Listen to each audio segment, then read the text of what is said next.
આગળ વાત કરીએ મહારાષ્ટ્રના પાલઘર જિલ્લાના તુરગના ઘાટ પર એક ઘટના બની છે। ખાનગી બસને એક અકસ્માત નડ્યો। 6 લોકોના અકસ્માતમાં મોત થયા છે। 40થી વધુ લોકો જખમી થયા છે।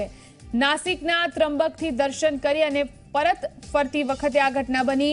તુરગના ઘાટની ખાઈની અંદર બસ પડી ગઈ હતી। તમામ મુસાફરો સુરતના ગોલવાડ અડાજણ વિસ્તારના હતા। ધૂળેટીના પર્વની રજાઓની અંદર તેઓ નાસિક ત્રંબકેશ્વર શિરડીના પ્રવાસે ગયા હતા।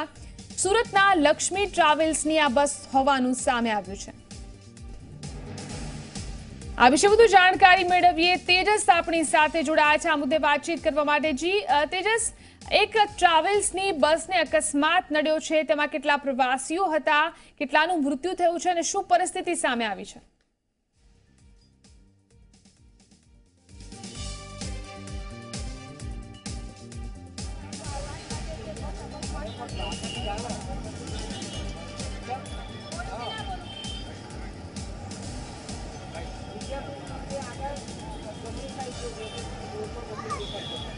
સુરતના અડાજણ વિસ્તારના કેટલાક લોકો અહીંયા અકસ્માતની અંદર ઇજાગ્રસ્ત થયા છે। આપ જો છો અત્યારે દ્રશ્યો વૃંદાવન સોસાયટી છે, વિદ્યાકુંજ સ્કૂલ પાસે ત્યાંના લોકો છે। શહેર પ્રમુખ ભારતીય જનતા પાર્ટીના સ્થાનિક જે લોકો છે તે અહીં હાજર છે। સાથે જ મેયર અને ડેપ્યુટી મેયર પણ અહીં પહોંચ્યા છે। આપણે વાત કરીશું સૌથી પહેલાં ડેપ્યુટી મેયર તેઓ સૌથી પહેલાં અહીં પહોંચ્યા હતા। એની સાથે વાત કરીએ કયા પ્રકારની ઘટનાની જાણકારી મળી છે, શું છે આખી વાત? નહીં, આ ગઈકાલે જે બસ ઉપડી હતી સુરતમાંથી ઉપડી હતી અને નાસિક ત્રંબકેશ્વર દર્શનાર્થે અહીંયાથી પ્રવાસીઓ ગયા હતા।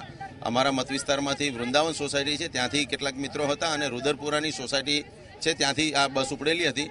ત્યાં સમાચારો ચાલુ છે, અમે જાણકારી લીધેલી છે। અહીંયાથી જે લોકો બેઠા હતા બસમાં 20થી 22 જણા, એ લોકોને સારું છે એવું દેખાય છે અત્યારે, અને બાકી કેટલાક સિરિયસ છે 1-2 મિત્રો, એ લોકોને અત્યારે શતાબ્દી હોસ્પિટલમાં એડમિટ કરેલા છે।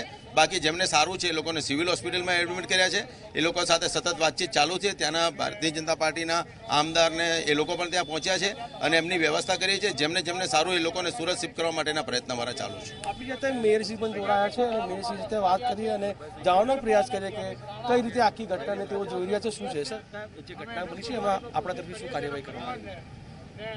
નાસિક પાસે જે ઘટના બની છે અને એ દુર્ઘટનાગ્રસ્ત બસ છે તેમાં સુરતના યાત્રીઓ હતા, એટલે હાલ તરત તો તાત્કાલિક એના વિશેની જે કંઈ માહિતી અહીંયા આવે તે પ્રમાણે અને એમને જેની મદદની જરૂર પડે તે પ્રમાણે મદદ કરવા માટે તૈયાર છે।